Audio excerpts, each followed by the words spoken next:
How is it going, boys and girls? Welcome back to Key West Waterman. My name is Aaron Young. This is Madeline and Pearl and Tuna. What you doing, Toon? He's checking out his new waterfall water feature. Wow. It is an absolute slicker out there. And we're going on an adventure today. We'd figure we'd bring you along. We'll see you down at the boat. Yeah, we booked an Airbnb literally. So where we're going, we need a lot of fuel. I actually have 4 tanks in here. We got 2 saddles on the side, a center, and then this is actually an extra tank. This is a 27 contender, but they added an extra. So I put 25 gallons in the front just to put a little weight in the front, and then I fill up the center with 100. And we should be good. We're not going crazy exploring, just there and back and maybe a couple dive spots, but definitely need some fuel. What's my coffee?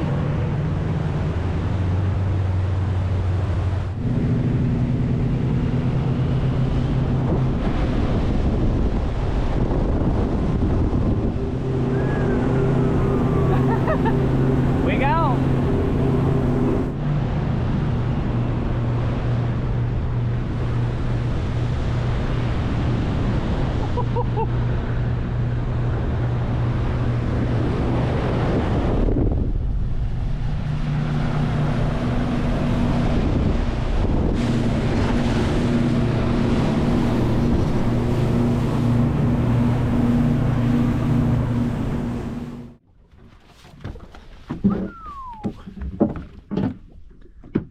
What a beautiful day.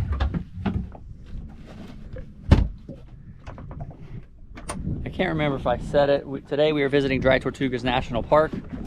Right now we are outside the park. We wanted to stop on one spot before we head in. If you're not familiar, the entire park is a no spearfishing zone. There are a couple areas, very small areas where you can fish. I think actually one maybe, where you can fish rod and reel, but for the most part the entire park is no take. No harvesting of any sort. So before we get in, we're gonna stop on one spot and check it. Feels wrong to come all the way down here and, you know, not check at least one spot, right? Right.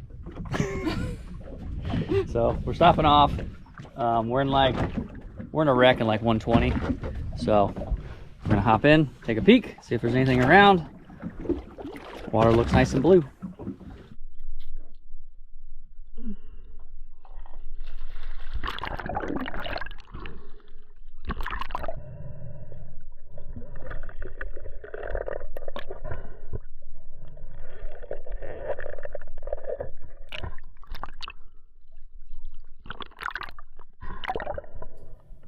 Welcome back underwater, everybody. As always, thanks so much for taking the time to tune in and coming along on these adventures. If by chance you missed some of the past videos, I will be at the Fort Lauderdale Boat Show, October 31st and November 1st, Thursday and Friday only, at the Koa Spearfishing booth in the Blue Wild section. I'll have a little section set up if you want to come by, pick up a shirt or a hat, or buy one of our spear guns. Feel free to stop by. So we had just hopped in, first drop. You can see there was not a whole lot going on. I threw this little throw flasher. All it is a piece of PVC with some mirror vinyl I got off Amazon. They do sell them. You can make them yourself extremely cheap. If you want to buy them, feel free to buy them. But they do work in this open water stuff, and they'll work on the reef as well. But you can see I dropped it, let it sink, and a bunch of bait came in to check it out. There was nothing going on when we hopped in. I didn't see a single fish. And it's amazing. You drop that one flasher and it looks like something going on, and they always seem to come in and check it out, or something seems to come in and check it out. They work really well. We refer to them as throw flashers. If I'm in open water, deeper than 70, 80, sometimes I'll carry one shallower, but for the most part I will always have one on me if I'm in open water.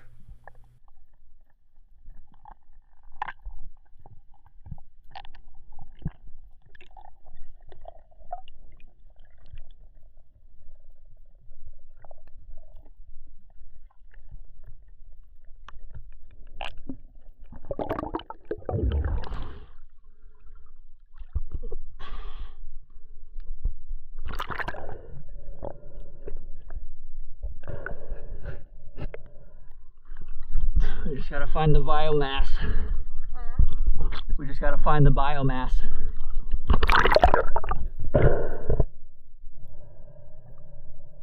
So we're moving around. I've dove this spot a handful of times, moving around, just trying to see where all the life is. Because typically, like I said, there's going to be what I said, you heard me in the video, a biomass, a ball of life that's all hanging out together. And for whatever reason, I couldn't find it. So on this drop, I'm going to zoom in. You can see off in the distance, I zoomed, it's pretty far out, but I zoomed in. There's a African pompano there, a small one, but it is promising. That's what I had in mind, honestly, when I stopped at this spot. I've shot my fair share of them here.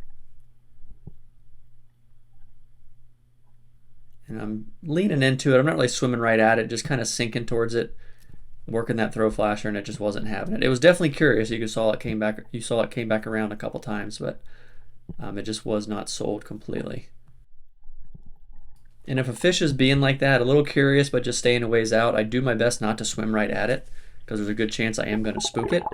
So I just give it its distance. I know next time, if it's being that curious, next time I may be able to talk it into coming a little closer.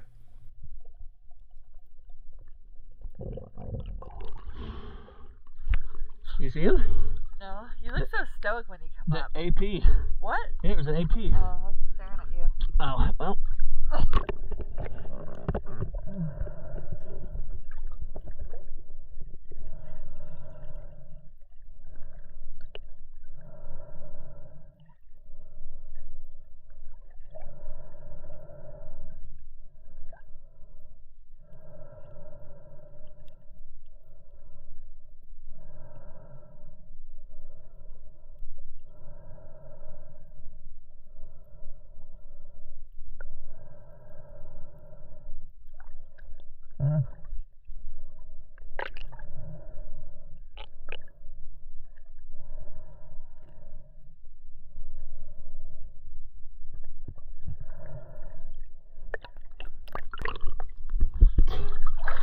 How are the ears?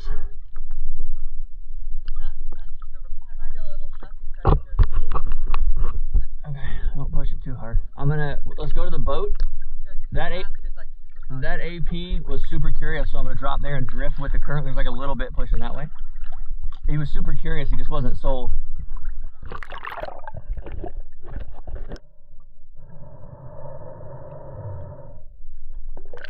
So I cut out maybe 2 or 3 drops. There just wasn't a whole lot going on, but I was being patient, and on halfway down on this drop I just see a giant school of jacks. So finally I knew that there was life here. I just had to locate. Well, normally there's life here. Some days it's pretty bleak, but after I think it was 5 or 6 dives, finally found the ball of life. These are all Jack Crevalle. I don't personally eat them. I've heard of people eating them, but I was just happy to find the mass of life. That's what I had been looking for, because then I can work around that point. They typically are going to stay ballpark in the same area.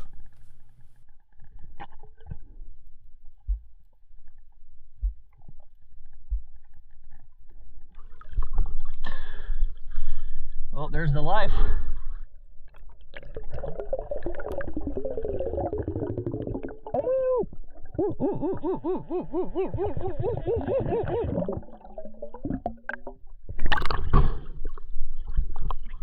Did you see them cock their heads like, excuse me, what did you say? They're so I didn't realize that they were, I heard the clicking and I thought it was my transducer. And I turned to my left and they were 5 feet from me, but I didn't have my camera on.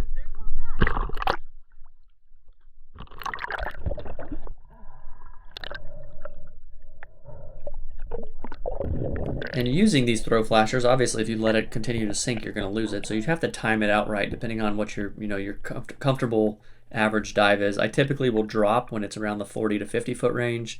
That way by the time I get to it, I'm somewhere around maybe 60 or so.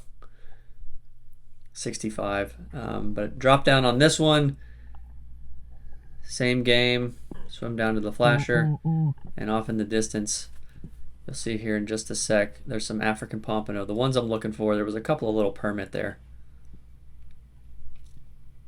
They're just down deep. They're way down deep. The camera may be a little tough to pick them up. You can see their silhouettes there.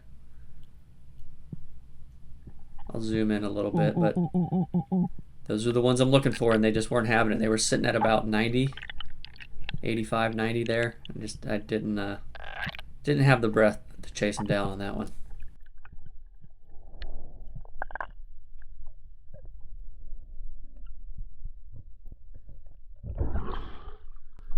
Can you see them from the surface? I saw 3 APs. So I skipped a couple more dives. At this point, I've seen them twice. I know that they're in the area. I know that they're curious. I'm just going to keep doing what I know, keep working that flasher, and hoping that I get a shot. Sometimes they'll stick around. Sometimes you'll see them once or twice and never again. Just kind of depends.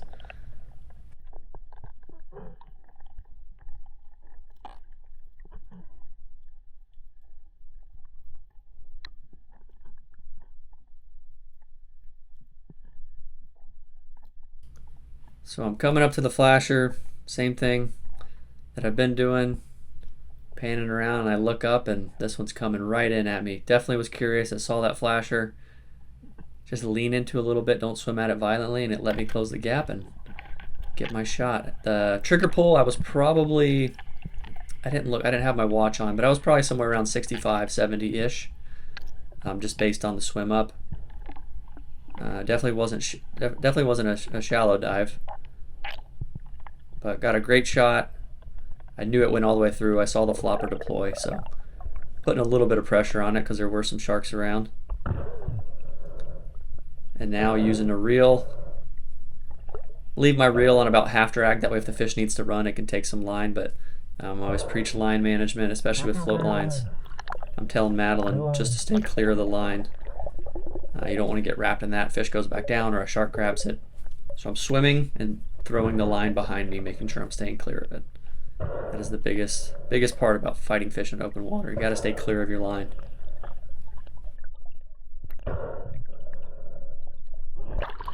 No, you don't have to do that, baby. I'll just say stay clear of it so you don't get wrapped.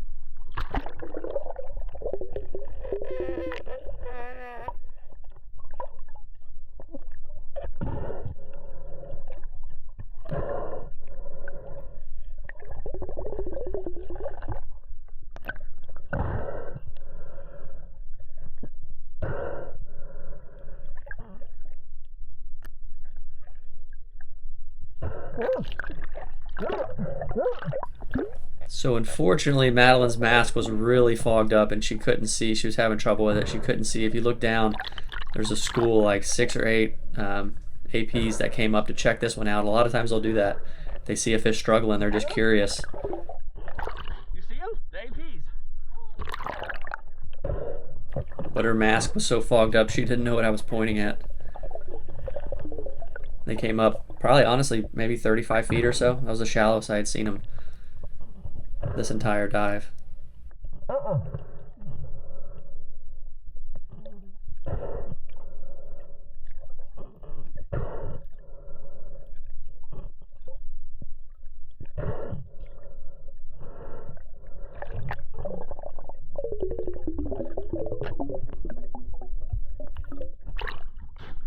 No, they came up and looked at them. There was like another 8 of them or something.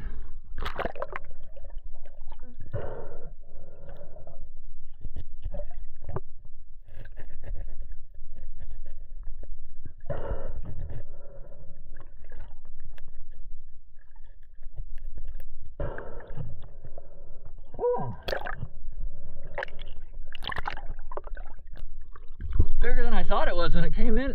When it came in, I thought it was kind of small. They're so deceiving. Dude, that's a big one. Oh. He's huge. We got sushi, baby. Nice. Oh, I forgot. No, that was my bad. I didn't realize your mask was fogged. When this one was at like 30 feet, like 8 of them, which there was some small ones with the streamers. Yeah. But there was a couple shooters, like 8 of them came up and were doing circles and they were just trying to see what was going on. I couldn't tell. That was really neat. What'd you get? Oh my god. That's a monster. Big one. He's so pretty. I did not realize it was that big. Such a beautiful fish. These are always such a treat to take. And they are one of the best eating fish down here. It's so pretty. An absolute beauty. Thank you, thank you, thank you, buddy. Look at that big blue lips.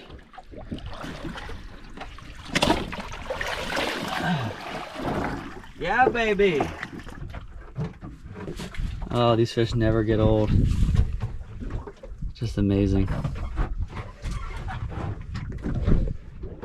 We're gonna hop back in just for a sec, see if those other ones will come back up and get Madeleine a shot on one. She's actually never shot an African pompano. African pompano, aka AP. Just a beautiful fish.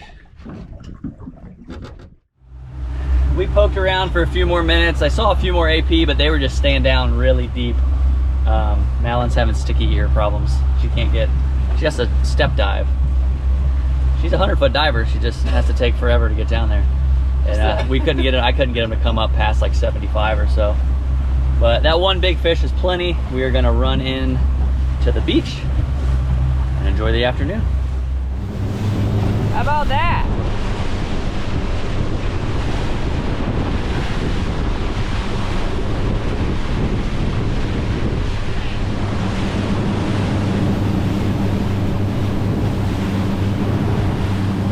It never gets old.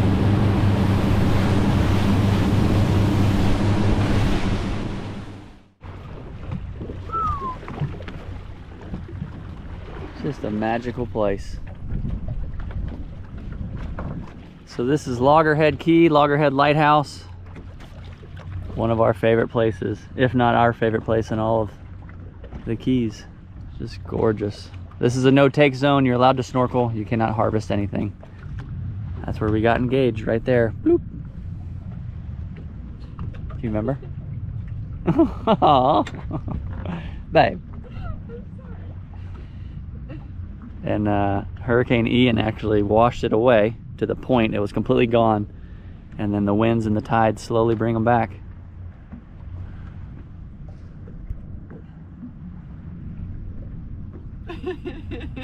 Stop. I'm gonna make you work for it. I'm not very good at this. You got it. That was the most perfect time. Yeah. My buddy Julian was just pulling off the ball. Perfect timing. So from my understanding, maybe there's something I'm missing, or maybe these people are just don't know. You're not supposed to anchor or beach it or anything in contact with the bottom here. You're supposed to use the mooring balls. But yeah, that's my understanding. Maybe they changed it, I don't know. But we're gonna follow the rules because we're rule followers. We're gonna hop in. You wanna snorkel or you wanna go walk around first? What do you wanna do, baby? Let's walk and have some food. We're gonna walk and have some food. So normally, I forgot our dry box. Normally we have a big dry box. We put everything in and you just swim to shore, but today we're using a bucket. All right, it's going in the bucket. The bucket's actually very nice flotation. Come on, Slowpoke. This is actually really nice. I don't know why I don't do this every time. Cold? The water's like 89. Mermaid. Mermaid.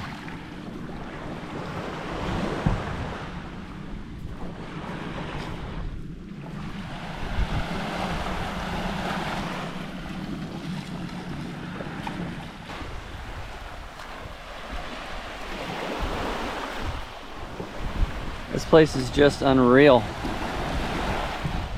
I said this, we made a video of Loggerhead a while ago, and it's still true today. When you come on this island, it feels like you're going back in time. It just feels historic, natural. Sanctuaries do work. What an amazing place. It's a little sun bleached. What is it? It's a little, what do they call it? A cowrie? Yeah. I think it's a cowrie. It's a little sun bleached, but it's kind of cool because it turned like pale. Yeah. I love those. These are one of my favorites. They get them real small or real big. That's a neat one. You have such good eyes. Little turtle eggshell. Aww. Some turtles hatched. Even more rare. Oh, the purse pearl. It's a sea purse. Sea purse. Wow. first one from Loggerhead. Aww. Keep that one close. Wow, baby, you're finding all the good stuff. So I'm up here in the debris line. I thought that's where I was. A lighter. There's so much stuff. So many bottles. I only have so many pockets. What is that? Look at that one. That is one of the most hardy. Hearts. Dude, look at this silhouette. Aww. That is the most hardy sea heart I've ever seen. It's like a little butt. That's my wife. It's like a little butt. Like a big butt. A big butt. You see where they came out. Oh. Looks like it's... Look where they started their life. I know. And this is where she said yes. Well, actually, I think it was somewhere over there. Yeah, it's But definitely... it's definitely more in. It's shorter and it's more this way. The sandbar was more out this way a little bit and a little longer. This is where it went down. How is this real? This place never, ever gets old. Scaring them away. I'm running out of pockets. Like right here. Somewhere. You still glad you said yes? Really? Look at this water. I just can't get over it. So we are on the west side of Loggerhead. You can see little reefs here, real shallow rocks. It's just gorgeous. Got the lighthouse.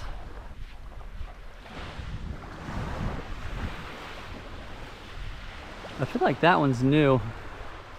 Some old houses over there behind the lighthouse. That one looks new. Can you imagine there? That's for the ranger housing.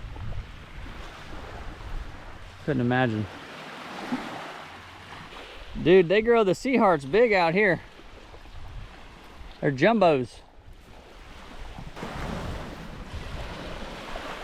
We're on the north point. Never walked all the way around it.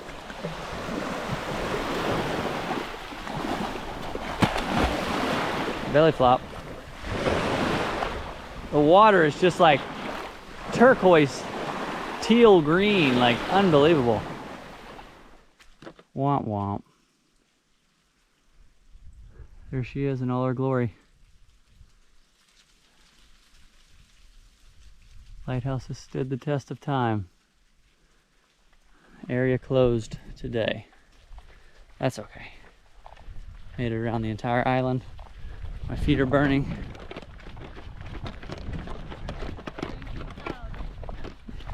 Oh, the ground's still hot, don't worry. Babe, I have a big old sticker. Why'd you do that? Like this is the second Oh one. no, that's like the Mac Daddy I sticker. had two. Babe, you gotta be careful, it hurts. Ooh, that's like the biggest sticker I think I've ever seen. Ah, dang. You might have to frame that thing. Should have got That it. was the second one. We should have got a weight on it. First time all the way around. How far is it, you think? That's got to be over a mile at least. Yeah. Hey, watch the shells, bro. Quite the haul. If you ever visit, bring a bucket. We ran out of pockets and hands. The amount of trash. Also, tip, just buy a reusable water bottle. That way this doesn't have to happen. Yeah. A Sharpie. You good? Hold up. Got more shells.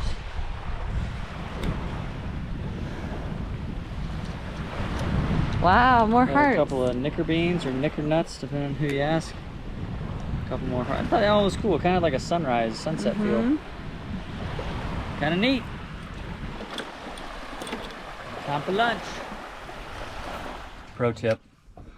I'm not that guy to plug products a lot, but I love these little things. I get them on Amazon. You use them to clip the towels onto any of the railing. Most of the piping on boats is going to be 1 inch. We use them. You just take them and clip them. And we have shade. You can make shade anywhere. Hang the towels up to dry if we're sleeping overnight. Hang them up sideways, and when the sun's setting, and make shade. Wow, babe. Time for some lunch. Came with guacamole. Guacamole. Holy guacamole.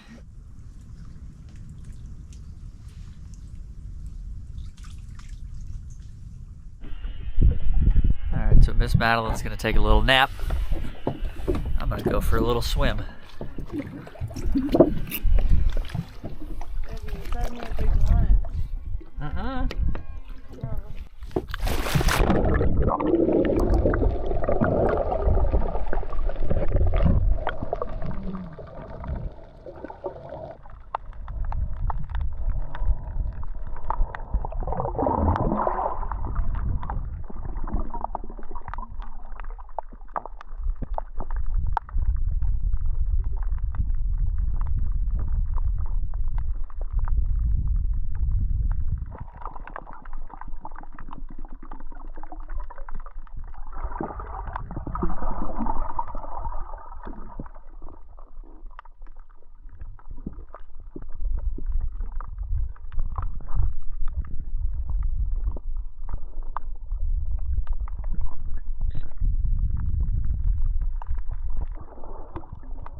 Really did piss it on not bringing the Oreos. Yeah, who didn't bring the Oreos?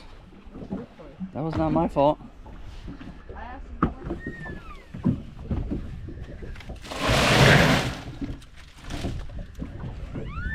it. Got some delicious fish for the week. Just a wonderful, mellow day. Always a treat. A little noisy over there, but they got to fix that dock from that storm. That's what they're doing. That's from Ian. That's how long that's been broke. Oh, God. They're just now fixing it. Better late than never. But we're not going to visit the fort today. I have an older video where we walk through the fort. That's the fort over there if you've never seen it. Maybe I'll put it up on the up next screen. But this is our favorite. If you get a chance, come check it out. Thank you, Loggerhead Key. Until next time. We're done here. We've got quite a ride back. It's almost 4 o'clock. We'll get this AP cleaned up. Miss Madeleine's leaving for Puerto Rico in 2 days. Puerto Rico. So I think I'm gonna have sushi night. You can send me off with sushi night. Send you off with sushi night? Yeah, that's Barracuda. We'll get this run started. See you back in Key West.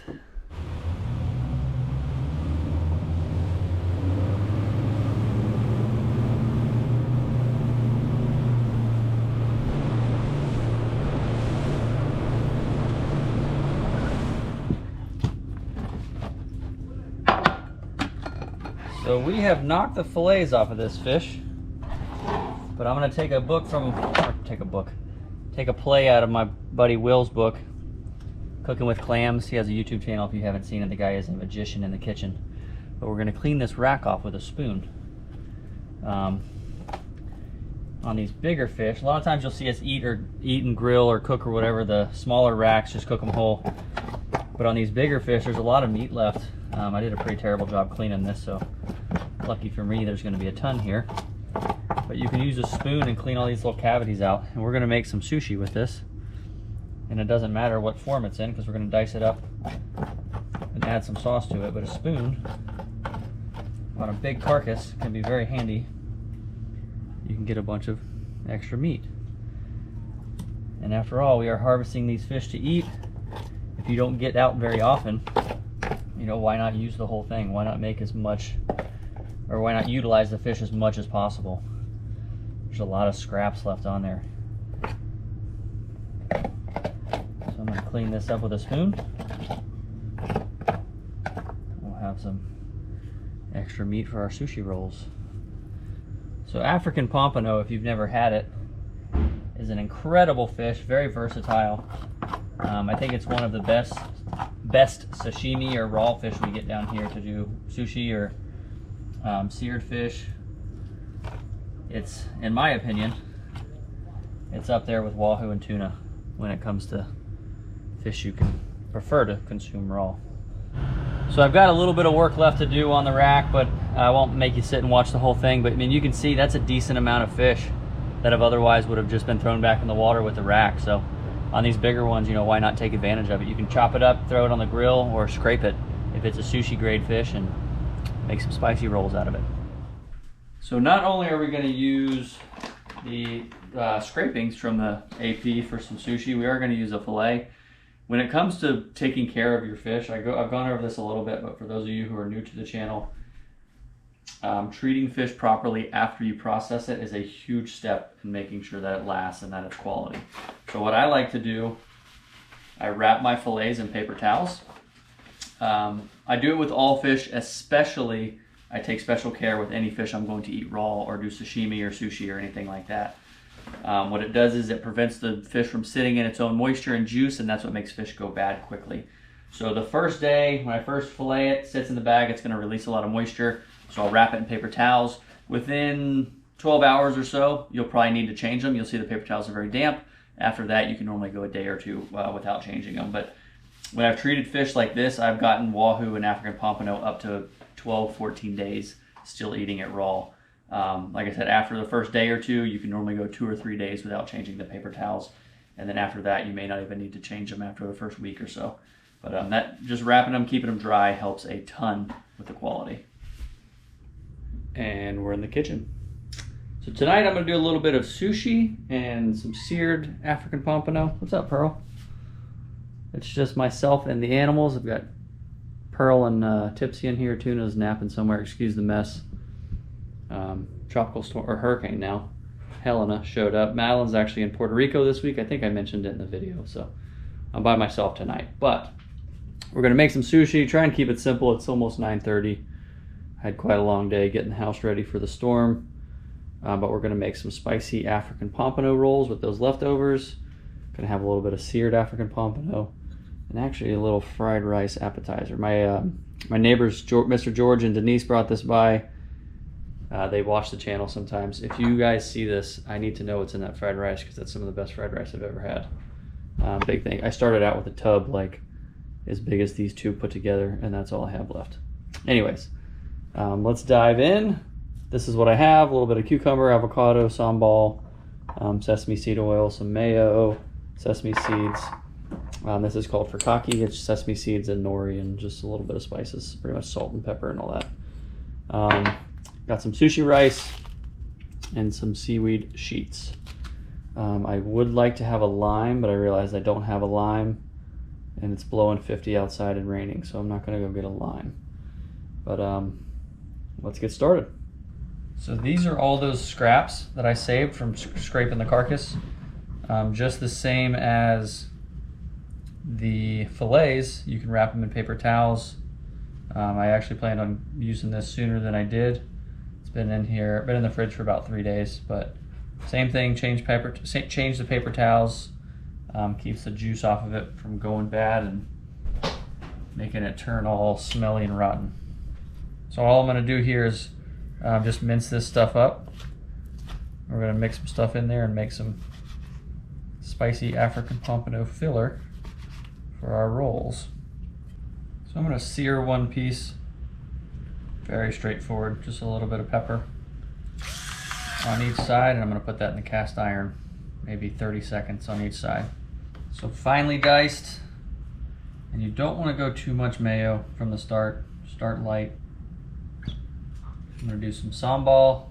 Gauge it off of how much you like spice. I'm definitely gonna need more than that, but well, we'll see.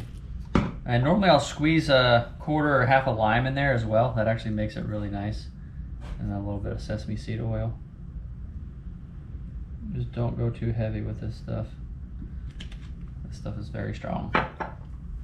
Oh, and last, I like to add a little bit of sesame seeds. If you got the time, toast them. Toast them in a pan, add a little extra flavor. Perfect.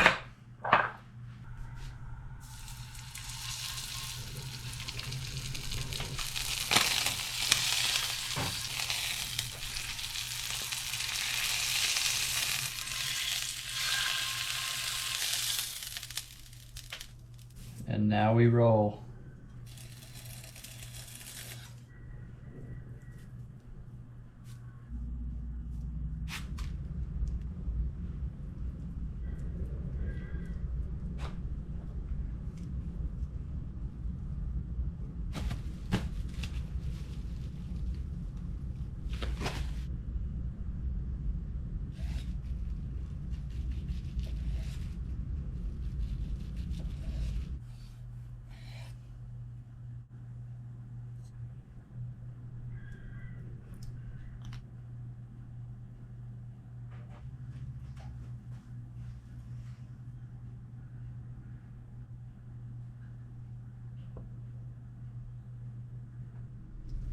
Pearl, you ready for the hurricane?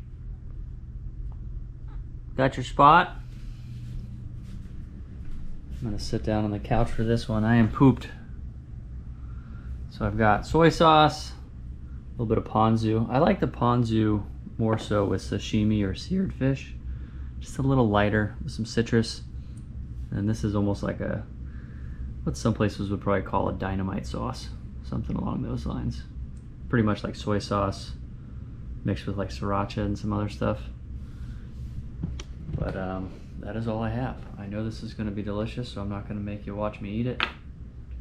Hope you guys enjoyed this one. What an awesome day we had. Just a treat to be able to go out and see places like that in our backyard. Truly grateful to have access to that. But that is all I have. Any questions, leave them in the comments. The first hour, I reply to comments. I believe that's all. Not gonna ramble any more than I need to. I'll see you guys in the next one. Thanks so much for tuning in. Later.